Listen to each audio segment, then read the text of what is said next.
Pope Francis surprised everyone in July. On Sunday, July 4th, the Vatican reported that the Pope had undergone colon surgery. During the Angelus before going to the hospital, he made another important announcement.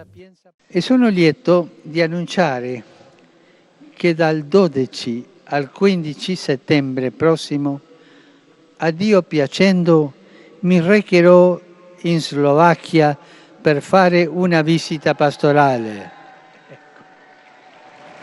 Sono contenti i slovacchi. In March, Pope Francis had already hinted at his intention to visit Slovakia after the closing Mass at the International Eucharistic Congress in Hungary. Adesso dovrò andare in Ungheria alla messa finale del congresso, non visita al paese, alla messa. Ma Budapest è a 2 ore di macchina di Bratislava. Perché non fare una visita agli slovacchi? The Pope spent the first days of July recovering from surgery at the Gemelli Hospital in Rome. As soon as he was able, he paid a visit to the children in the hospital. Some of them accompanied the Pope at the Angelus, which he prayed from the hospital. Vi ringrazio tutti. Ho sentito la vostra vicinanza e il sostegno delle vostre preghiere. Grazie di cuore. E preghiamo per tutti i malati. Qui ci sono alcuni amici bambini malati. Perché soffrono i bambini? Perché soffrono i bambini è una domanda che tocca al cuore. Accompagnarli con la preghiera e pregare per tutti i malati.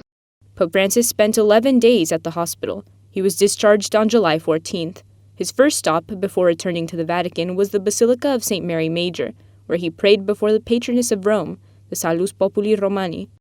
The Pope then stopped to greet the police and military officers at one of the entrances to the Vatican. He seemed to be in a very good mood, but he appeared weak. In fact, he didn't celebrate the Mass for grandparents and the elderly that he had scheduled for Sunday, July 25th. He limited himself to leading the Angelus that day. Un applauso a tutti I nonni, a tutti.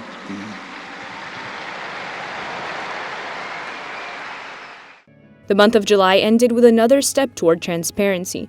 The Vatican for the first time published detailed information about its properties and finances. The document shows that the Vatican has about 1,200 properties in France, the United Kingdom, and Switzerland, and an additional 4,000 in Italy. Only 15% of the Italian properties are for rent at market value.